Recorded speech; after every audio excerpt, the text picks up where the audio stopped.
on, guys? Been some time since I've done a video, and I actually wanted to make a video for you guys. Now, we're doing something a little different in the car. Getting ready to talk to you guys. It's snowing, it's raining out, as you guys can see, looking kind of crazy out today. But taking some time, wanted to do a video, and in today's video, we're going to be talking about Lyft's partnership. And I actually just got this notification a couple weeks ago. I've been holding off on making this video for some time, but this is something that I'm going to share with you guys that has actually happened to me just about a year ago. Right now we're in March 2022.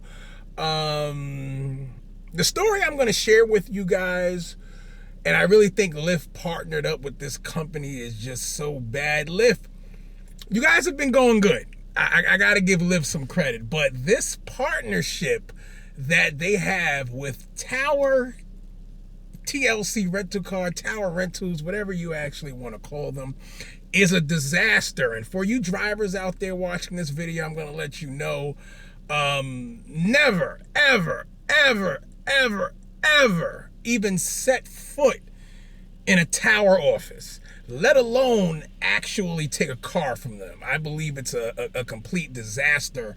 I'm going to share my experience with you guys now. It's not hard. If you take a look at any of the reviews for Tower, you'll see that they're just completely horrible. And I saw those reviews. I'll be quite honest with you guys. It's no secret. There's many other different YouTube videos speaking about this company, and I don't want to make it seem like there's any bad light on Lyft. This is strictly Tower. I don't even think that they knew what they were dealing with or who they were dealing with before they made this agreement. And I do really believe that it was Lyft's intention to actually help drivers out, get on the road. If you don't have a vehicle, you've been considering to drive Lyft, and they really wanted to help people out.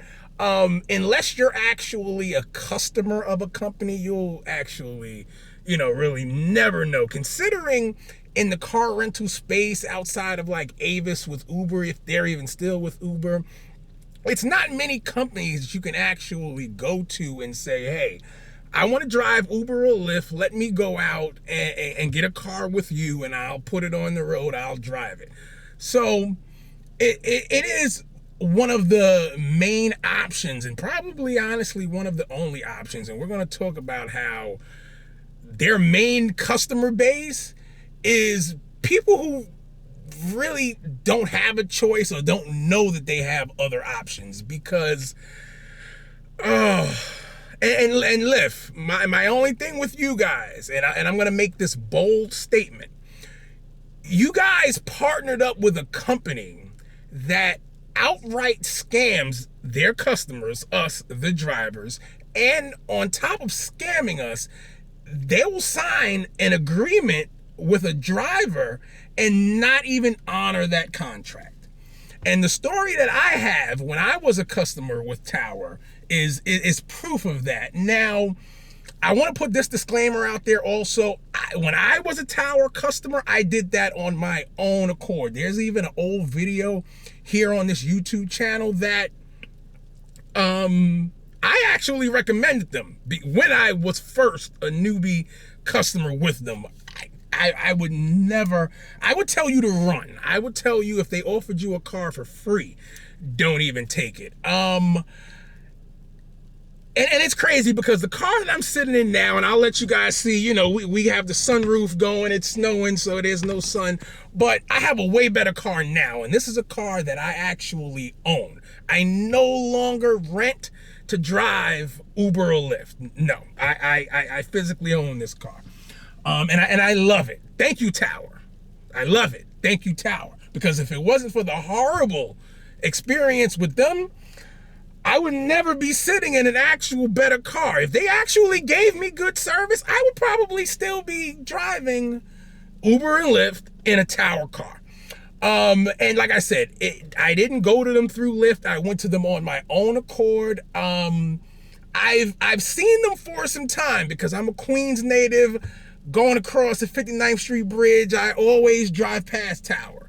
There used to be years and years ago, before they turned it into a homeless shelter, when the Marriott opened up, the Fairfield Inn on Van Dam, I was one of their first employees, probably, I'm talking 15 years ago. So I'm familiar with them over there.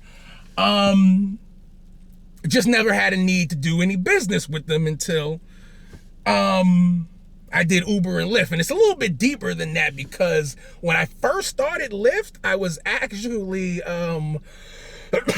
sorry about that, guys. I was actually with Uber first, I think. And they had partnered up with a company called Fare. When I first started, I was using my own car. When I heard about Fare, I got into a contract with them. That's a whole nother story, because they went out of business, and good paying customers like me, who actually had money in my account and paid them every week for that car, they did a lot of shady crap too when they went out of business. All of the cars that they still had on the road, if you weren't behind and they can get it back easy, if you actually made your payments, they would automatically take it from your bank account. They all of a sudden stopped taking the payment. Maybe 4 to 5 weeks went by where, I had this car for 2 years. Mind you, 2 years. Payments came out, was never late. They could see that on file, and they know that. They stopped taking payments. 4 weeks went by, and I'm looking at my bank account for the month, and I'm like, where are all of the Fare payments? Long story short, because I really want to get into Tower, this is not about Fare. You guys, if anyone watching this video had a Fare car and had a similar issue, leave some comments down below this video. Let me know. Because long story short, they wound up bullying the customers who had cars still on the road and was making their payments, and they couldn't get them back because they had a contract on them, because the plates, unlike Tower, the plates for these cars were actually in the driver's name. They bullied us out of those cars. Please, anyone, let me know down in the comments if you went through the same thing and you had a Fare, because when I called them to try to pay the back payments, they told me, hey, we don't want to take the back payments. You're considered late. We had an issue in the system, but after 4 or 5 weeks, we can't take payment anymore. Just bring the car back. We went back and forth for a couple weeks. I wound up returning the car with them. My father at the time, weeks prior to this, had got a car, a Toyota Camry from Tower. He had already kind of put me up on, I guess you could say, what happens in the office to prepare me for when I went there, because I'm a review kind of guy. And like I said before, I had already knew this was a crappy company. It's just to what extent they were a crappy company. He had already told me, hey, listen, make your appointment to go up there early. If you go up there late to the Queens location, they may not have any cars. And we learned later on down the road, it's better to probably go to the Bronx location that Tower has. But that's irrelevant, because I don't want you to go there anyway. When I arrived to pick up my vehicle was first when problems started, right? We didn't really get too far, because they did whatever check that they normally do. I got approved. The guy tells me to go out to the back, and they have a lot of cars you could pick from.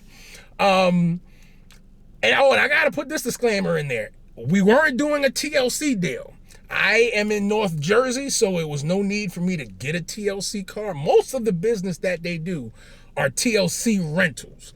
I didn't experience that. I have heard, because I do know someone who's bought a car from them with TLC plates, and their deal went pretty good. And they told me that, hey, you know what? If you go to Tower for a TLC car, you might get treated differently. My car was regular plates. But we did the deal. It was $250 per week. Insurance was included. Black on black Toyota Camry. I think it was a 2008. No, I'm sorry. 2018, which really didn't matter, because the one specifically that I got into had 140,000 miles on it. Whopping. Whereas the car that I had with Fair was brand new off of a lot. And I think when they got it back from me, it might have had 40,000 miles on it. So to be paying $1,000 a month for a what's considered in my book as a hoopty, but even though I had a good credit score, had the cash, I could have bought a car. But again, in my mind, I want to rent a car. I don't have to worry about expenses of the car when it breaks down or whatever the case may be. I'll just rent it. This Toyota Camry that I got into, I am so lucky it was actually on the lot. Due to the fact that every other regular plated car that they had looked like why would you even want me to see that as your customer? There was only two options I actually had. One of them had a flat tire, and this tire was so flat into the ground that it was just so obvious that it needed a replacement. When the mechanic in the back told me, hey, let me just patch it for you. And listen, no, because the driver, am responsible for those tires. So you're not going to send me out of here with BS. So that car is out of the option. The other option was a very small Nissan Altima. Yeah, I think it was an Altima. That car was completely out for me because it was really for someone doing food deliveries who didn't drive passengers. I have a Hyundai Tucson now, which is a very spacious car, and I'm 6 feet tall. So if in an Altima, no one can sit behind me. That car is out. And then on top of that, every car they had on the lot, even the TLCs, were filthy. Like, the Altima was filthy. It looked like someone smoked in there, and it looked like an ashtray. And it's like, why you guys don't clean the car? Why do you guys have a car here with a flat tire to the ground that you really want someone to see? Horrible appearance, but you know what? It is what it is. Luckily, the Toyota Camry that I took off the lot was kind of off to the side, and one of the employees were sitting in it. So that's why initially I never looked at it, and after I drove it off the lot, I kind of realized why he was sitting in it, because this car was like the only car they could actually offer to someone. It was dirty. And the guy that I did the contract with, I went back inside and I mentioned to him because and I'm going to recommend this to you guys. Don't ever sign anything before you read it and understand what's on there, because you want me to sign something that has, if I bring this car back dirty, it's a $50 cleaning fee, but you're giving me a car that's already filthy that you didn't even clean. I'm going to bring it back to you the same way. I have no problem cleaning it to my liking, since it's going to be a car that I'm driving now, but I'm going to bring it back to you after my week is done the same way whenever I return this car. We're in March 2022 now. This actually took place mid-February last year, 2021. I had this car, this 2018 Toyota Camry with 140,000 miles on it from February 2021 to August? Yeah, August is right, because July was when the court case got filed. Oh yeah, I forgot to tell you guys. This actually leads up to a wonderful lawsuit from me to Tower. In that time span, March, April, May, June, July, August, 5-6 months. 5-6 months. This car broke down not once, not twice, but 3 times. And I am a person that takes very good care of cars. I don't, you know, if I had to put a tire on it, a tire got put on it. You know, I didn't. After the first breakdown, was an electrical issue.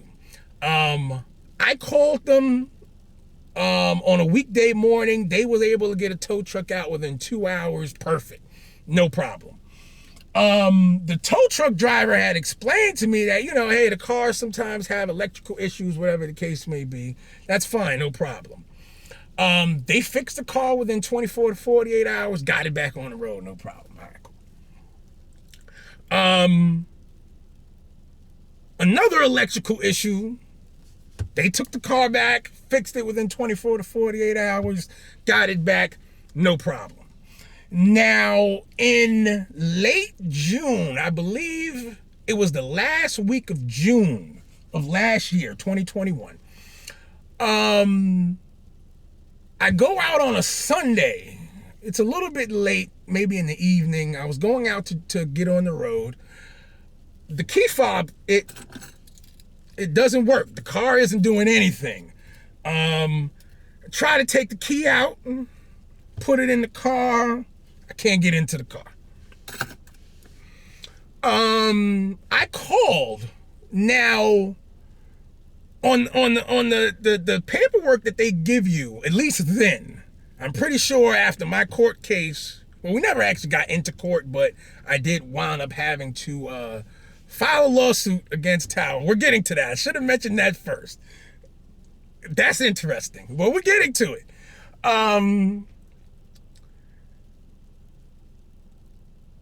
Damn, where was I?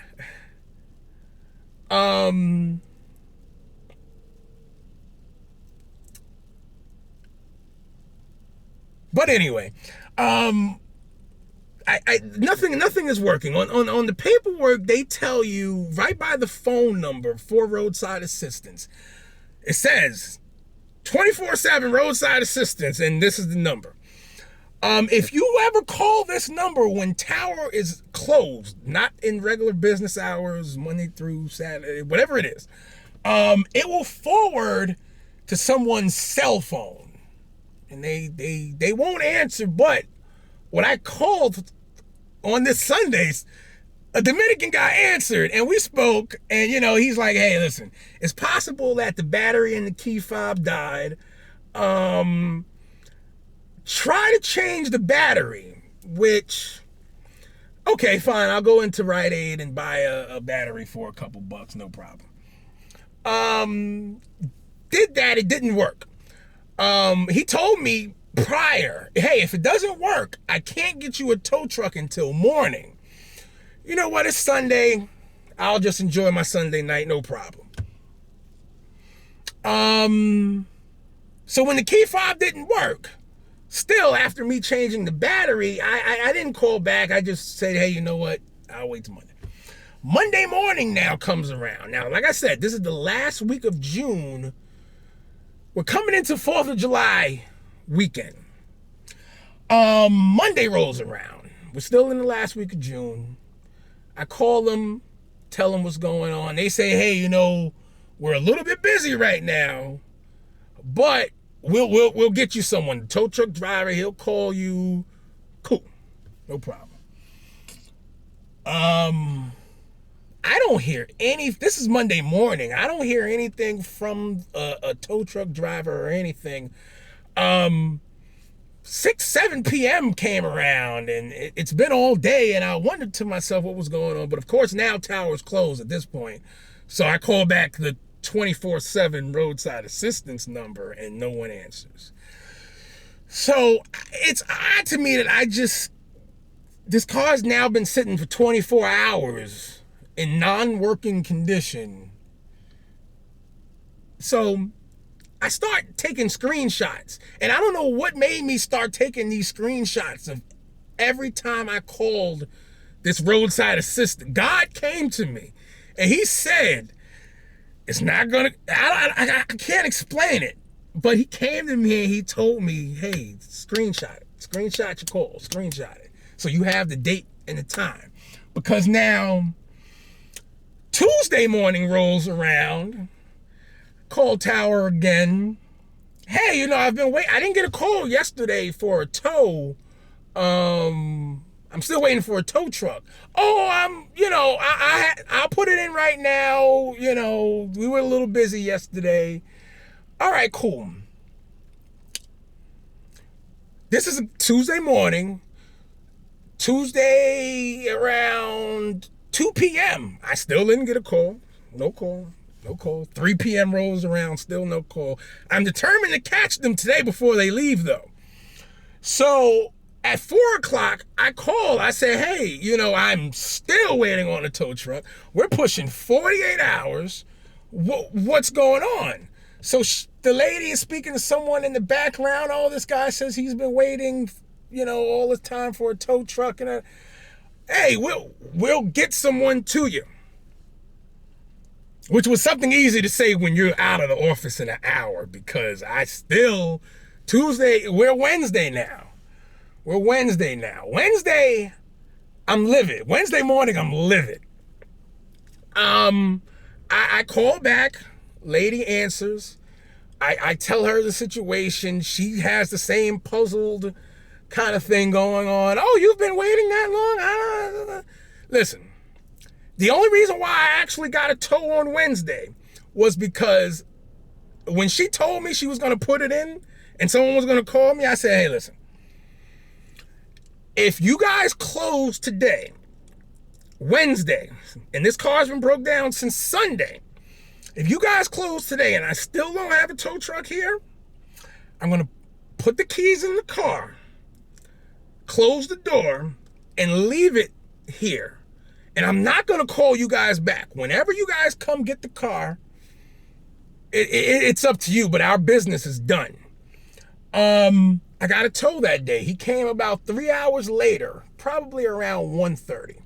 Now, from the prior 2 breakdowns that I had, something had already came to me, like I said, to take the screenshots of all of these times that I'm trying to get a tow truck and all the times I keep calling this tow number. Right before the tow truck came into the parking lot of where I live, I took a picture of the dash because, and I also grabbed my Easy Pass out of the car because from the prior 2 tows, when I got the car back, I kind of felt like it might have been drove, but I had no proof. And then also, with Uber and Lyft, you get so many Easy Pass charges that it's kind of like I can't pinpoint if my Easy Pass got used. So let me take my Easy Pass out for this ride, and let me take a picture of the dash. My intention by taking that picture was to get the mileage, but what I uncovered, it gets better, and it keeps getting better. So I got the picture of the dash. He tows the car. This is Wednesday, and it's already about 1:30, 2 o'clock by the time he has the car hooked up, and he has to go all the way from Union, New Jersey, back to the Bronx with this car. So I already know nothing is happening today, and he confirms that with me. Thursday morning now, I call Tower. They tell me, hey, they're looking at the car. We'll let you know what's going on. I'm sorry. Check back with us this afternoon. No problem. Called them at around 3 o'clock that afternoon. They told me, hey, the car needs a part. It's not going to be here until in the morning. We'll make sure when the part comes in, we'll fix it, and we'll give you a call, when the guy is done. Because I guess I had already called them enough. They didn't want to hear from me again. But no problem. As long as your company's employees are responsible enough to follow that system, I have no problem with it. Friday now rolls along. I hear Jack Diddley from them. And we're coming into 4th of July weekend, mind you. I think 4th of July, and someone can correct me if I'm wrong, because this is 2022. 4th of July fell on a Monday. So we're at Friday now. I had some other work going on. It was maybe 3:45 when it dawned on me, hey, I have not heard back from these people. Let me give them a call, because it's only so long before they're gone in the wind for the day. At 3:45, I call them. The lady gets on the phone and she tells me, hey, the car's been ready. The car was ready since 12 o'clock. Come get it now. It's ready. I says, okay, no problem. What time do you close? She said, we close at 5 o'clock. It's pushing almost 4. I'm in North Jersey. They're in the Bronx. And mind you, I don't have a car. So I got to call someone, have them come pick me up, or get on public transportation, whatever the case may be, because I have another vehicle here, but my wife is at work and I can't drive 2 cars, and I'm not going to leave this car in the Bronx to get that car. So I'm not going to make it there by 5 o'clock. And you guys didn't call me like you said you guys were. But anyway, in my mind at that point, I think, let's not cry over spoiled milk. What time do you guys open tomorrow? We don't. Okay, when is the next time you're open? Oh, well, you know, the 4th of July is Monday. We open back up on Tuesday. Tuesday? Today's Friday. And made me lose out on 4th of July weekend. You know, I was very upset about that. But that's where the court paperwork came in. But we'll get to that. Wound up taking the 4th of July weekend off, and Tuesday rolls around. Take the trip to the Bronx to go pick up the car. Oh, we're not done yet. We're still not done. They want to now give me a hassle on the amount of credits, because in the contract, and one disclaimer I want to tell you guys, always hold these $1 million companies accountable on these contracts, because they will hold you accountable. Even though a company like Tower, they make millions and millions of dollars in revenue and in profit off of the backs of drivers like us for Lyft and Uber. And they will hold you to that contract. They will take every dollar out of your pocket. My father, I remember earlier in the video, I told you guys, my father had a car with them. His transaction did not go good. He was very nice to Tower. I wasn't. He should have sued them. But that's going to make the story even longer. I'm not even going to get into that one. But long story short, they're going to hold you to the contract. So don't let them wiggle out of the contract. These people that have millions of dollars. No. So in the contract, it says clear as day, I forget what paragraph it is, that anytime that your vehicle is not working, you can't use it for whatever reason, they have to reimburse you for that time. They can't bill you for it. They had me pick my car up at the dealership, not the actual repair lot in the Bronx. They're kind of like right next to each other. So the lady at the desk in the dealership is communicating to the repair shop, and this car has been down for 9 days. Sunday to now Tuesday, or 8 days, whatever it was. They only want to give me 3. And I'm telling her, listen, I waited 3 days for a tow alone. On top of you taking 2 days to fix it. And then now you being closed Saturday, Sunday, and Monday, and now today, Tuesday. How? How do you want to give me 3 days? So I told her the situation, and they're so full of crap that she says, oh, let me call the lady back at the repair shop. They speak another language. Let's just say that. I want to keep it respectful. She immediately hangs up the phone and she says, "Oh, well, we can't give you a credit for that time because there's no proof." Remember how I just told you something came to me and told me, take those screenshots. Take those screenshots. I said to her, well, you haven't asked me if I can prove my claim to you of what happened. You're automatically shutting me down and assuming. I asked her, I said, what's the number that you guys have for the tote line or whatever? We confirmed the number, and I pull in my phone all the screenshots with the dates and the times. Okay, Sunday, Monday, Tuesday, Wednesday. You didn't ask if I had proof. So now all of a sudden, oh, I can't call her. Well, she's not answering she didn't say she couldn't call her back. Oh, she's not answering the phone now, and you have to speak to the supervisor, and the supervisor isn't here conveniently. He's in Queens. Well, just go to Queens and, speak to him. Waleed, something like that. He's full of crap. Clown. I'll get to him. Go to him, speak to him. He's going to take care of you. I go to Queens. Again, I'm trying to make light of the situation. I'm like, okay, I'll go to Queens. I get in the car that I just got back, right? To go to Queens. When I get up the block, when I get in the car, first of all, I really didn't pay attention at first. But when I get in the car to even go to Queens,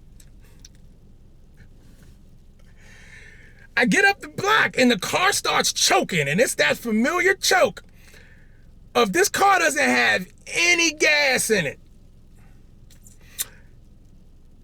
I immediately had to go to the gas station, and I'm thinking to myself, how could this be? Somebody had to have drove this car, because number one, I don't drive my car under a quarter tank. That's just bum crap. Whoever drove that car, you're a bum. Who drives the car down to, I can't even get up the block? You're a bum. Go fill up the tank. Luckily, I had the picture of what I wanted to catch the mileage, because in all actuality, I had to catch the gas that I had in the car. And sure enough, when I go back to that picture, the gas tank is practically full. Like I might have used a gallon of what was in there, right? So I'm like, what's going on? Somebody definitely drove the car. You know what? When I let me just go fill the tank up again. When I go speak to this guy in Queens, we'll handle it. Conveniently, I get to Queens. No, he's in the Bronx today. So this guy is actually, he should be called, instead of Waleed or whatever, he should be Houdini. We're going to name you Houdini, because this guy, now he's in the Bronx.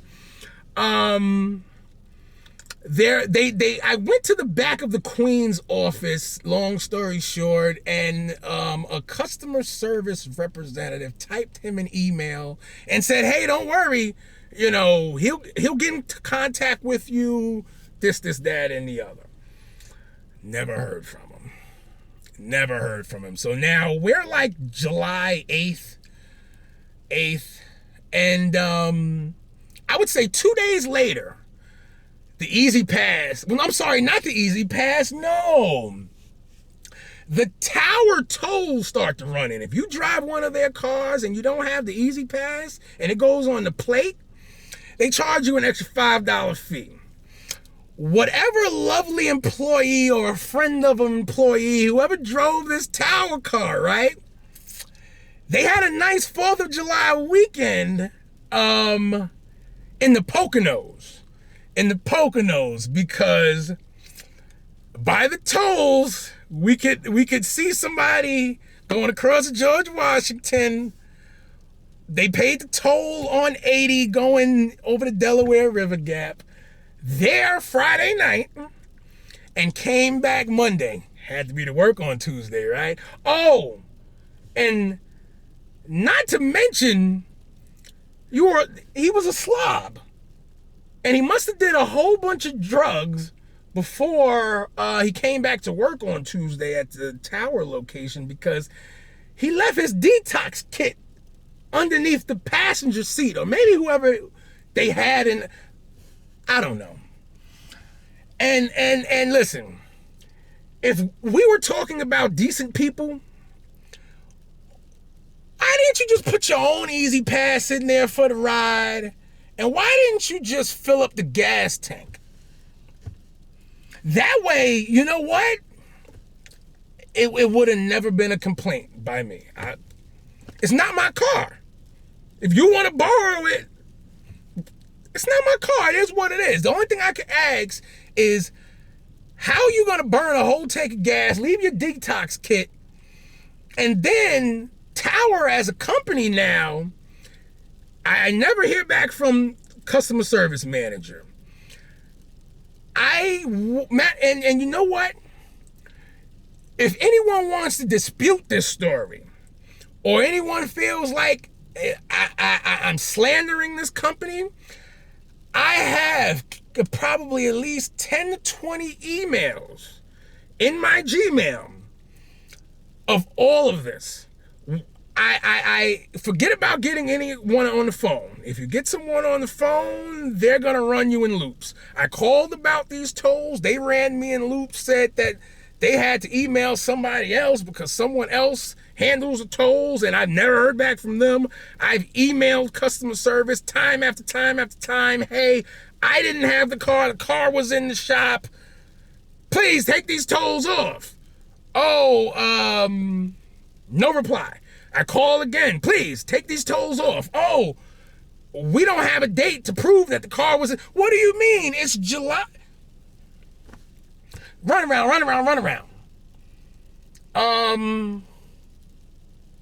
Completely disrespectful. We get to the point where now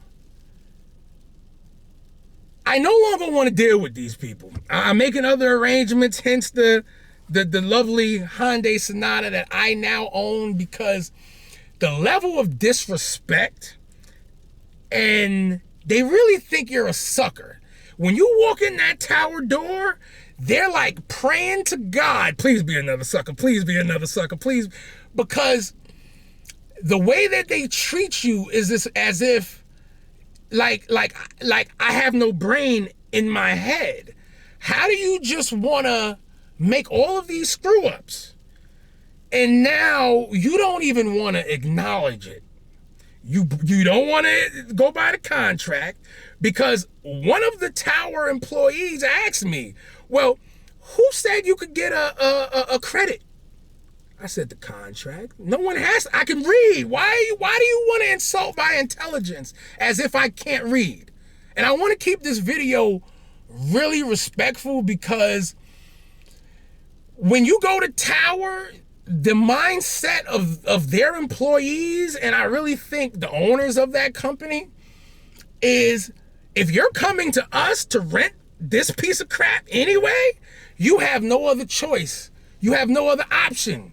Your credit's probably bad. You might have just came to this country. No matter what the case may be, you don't have any other option. So therefore, I got you. You're stuck. Take this car, pay me the $250 or whatever. If you got a TLC car, pay me the $450, $500 or whatever, and have a nice day.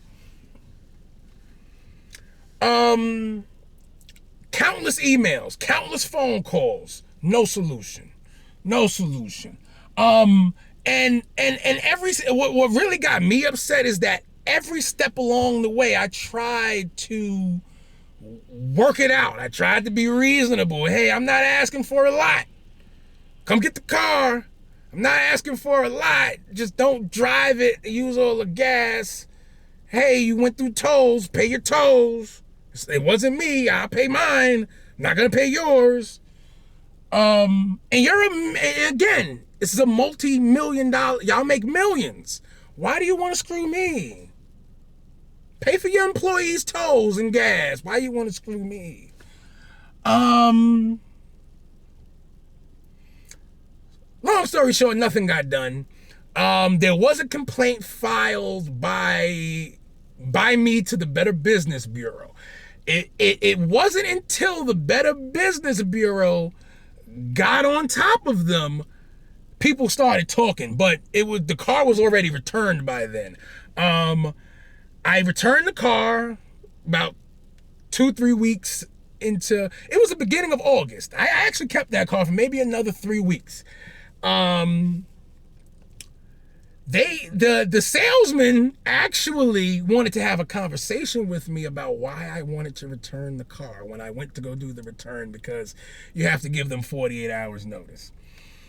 I told him, you can't be serious. I even pulled up the email I sent to him, because I had his email because he's the one who did the paperwork with me. I never even got a reply for him. But now that I want to return the car, everyone's, hey, what can we do? Can you? I told him, you couldn't even give this car to me for free right now. Really, you couldn't. You couldn't. You couldn't. You couldn't pay me to take it. Even better, you couldn't pay me to take it. I told him I was buying a car. He even tried to sell me a car. You couldn't even sell me a car. I'm going somewhere else to pay this $20,000 for what I got right now. Nah. Why would I want to buy a car from you now after the way you just did me? But in conjunction with the Better Business Bureau complaint, I also had went to Bronx Civil Court and filed paperwork. And again, I still have that paperwork too. I'll probably post it here just to show you guys I'm not full of crap. I'm gonna post that so you guys will be able to see that. We'll make sure we edit that into the video. And I even told them, one of the ladies at the Tower office in Queens, there was a second time that I went there. And I told her, I said, hey, listen, if we can't, this is the last day, we can't get this resolved today, if you don't make Houdini appear for me to fix this, that you've left me no choice. You left me no choice. Still didn't hear from them, so they left me no choice. And if anybody from there is watching this video, you could have saved the Better Business Bureau. You could have saved yourself from that civil suit. You could have saved yourself. You just choose not to. I don't know why. I don't know why. The court paperwork got filed, and I did not hear from Houdini. I didn't hear from him until beginning of August, from an issue that happened starting late June. Let's give him some credit. Let's say 4th of July weekend. And it was by way of a BS email. And like I said, by then, the damage was already done. The car was returned. There was nothing that they can do for me in August, you know, for something that happened weeks ago. Weeks. There's nothing you can do for me. So I tell this story to back up my claim on how this is a crappy company. And I want no other Uber or Lyft driver, for that matter. Lyft, Uber, all of them. I don't care.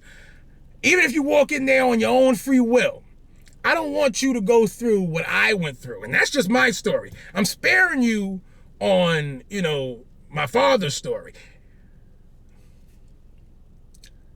I'm leaving out one thing.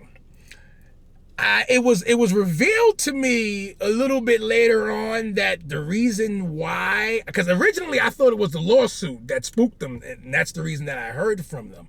In all actuality, it was the Better Business Bureau, like I said before. They didn't, for whatever reason, with the virus and the courts being closed, even though the courts were closed, you were still able to file paperwork online.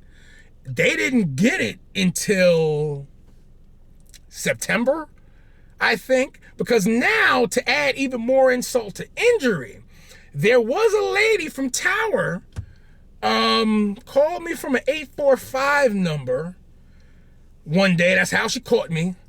And she now wants to speak about the lawsuit because she says, oh, I'm the one that handles all claims against Tower. And how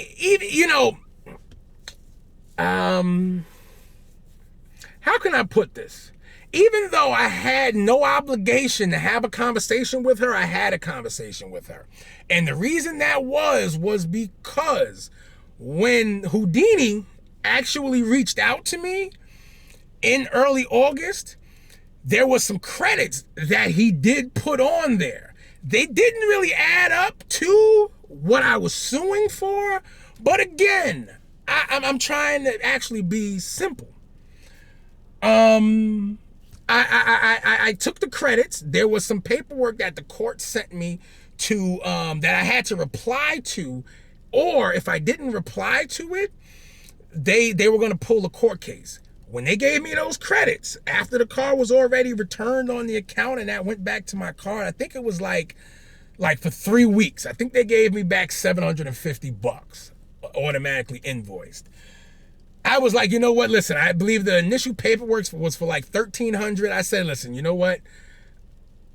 Whatever. I'm not going to reply to the paperwork. Fine. So going back to this call, at that standpoint now, another month later on in life, if I was really planning on still taking them to court and that court date was coming up, I would have had no conversation with her. But I entertained it. I told her the story. And just like every other Tower employee that I spoke to, she found the exact way, like everyone else, to just screw up a perfect thing. Because in the midst of the conversation, when I get to the part of the story where I'm telling her about how I called on Sunday and I actually spoke to someone, she tells me, hey, that can't really be. Even though, like I said, I know that when you call there after the office is closed, it gets forwarded to a 347 number, a cell phone, because it goes to their voicemail after it rings. That's how I know. Listen, I spoke to someone because someone actually answered that phone, but she wants to tell me that's impossible because we don't offer roadside assistance when we're not open. And the conversation immediately went left due to the fact that I still have the paperwork on my desk, and it just so happened to be I'm sitting at my desk as I'm on the phone with her. I'm looking right at the paperwork still. And it clearly says here 24/7 roadside assistance. Why would I want to break down on a Sunday and you be closed and I can't get a tow? That's something y'all broke the contract and didn't disclose when someone picks up those cars. Because in all actuality, you know you had to have wrote 24/7 roadside assistance on this paper. You know why? If you had have wrote roadside assistance only during business hours, less people would take those cars because that does not make sense. Why would I only need what happens if I break down any other time other than 9 to 5? You want me to have my own coverage to get your car towed? Don't let nobody pimp you. That's all I gotta say. Don't let nobody pimp you because this is your car. It's not my car. Hence why we're in this Tucson right now. So my advice to you guys, and I know we've been going on for some time, my advice to you guys is don't go there. Should you be at a point in your life where you have a bad credit score? Because when I ended my relationship with Tower, I had a 670. I got 6% interest, which that's high, but it's 6%. I got 6% interest on the loan. Only had to put $900 down, and I pay $420 a month. This car has exactly 50,675 miles on it. It's spacious. It's clean. It has a sunroof. Why would I want to take a beat up hoopty for $250 a week with good credit? And when you go in these offices, and I want to put this disclaimer out there. If you're new to this country, you just came here from wherever, they will try their best to take advantage of you, because they automatically think, like I said earlier in the video, hey, he doesn't know any better. He just came here. He might not have his credit developed. Let me take advantage of him. He's going to be a long-time customer. He's going to get stuck in the loop. He's going to be out there driving all day. He ain't never going to have time to get his credit right. Or you take somebody that's been in this country, they mess their credit up. They don't have any options. They can't get a loan. They got to rent a car. If Tower's the only option, they got you boxed in. It's no one else. You got to go to Tower, right? They know this, and they take advantage of it. Because I had to tell them, listen, and it's so obvious when you go in their office, and this is another reason why I mention it, they don't care about you. They don't care. They treat you like animals in them offices. Animals, no respect. Most disrespectful people I've ever dealt with in that capacity. Disrespectful. Especially those ladies up in the Bronx. Y'all disrespectful. Disrespectful. No kind of customer service. But that's all irrelevant. The moral of the story is, get your credit right. Go buy a car. Take a loan. Get what you need. Don't let these people pimp you. Please don't. Please don't. If you're currently already driving a Tower car, it's not TLC, and give it back. If you're already having a headache, it's only going to get worse. Give it back. Get your credit right. That's the best thing I can advise you. Take a loan out. You'll be paying less and you'll be riding in a better car. Don't let these people pimp you. But that's all I got to say. If you guys like this video, if anything, leave me comments, because I'm sure there's some people out there dealing with some wonderful experiences with Tower. Wonderful. Lyft, run far. Run far. Get subscribed to the channel. Give this video a thumbs up, and I will see you guys in the next one.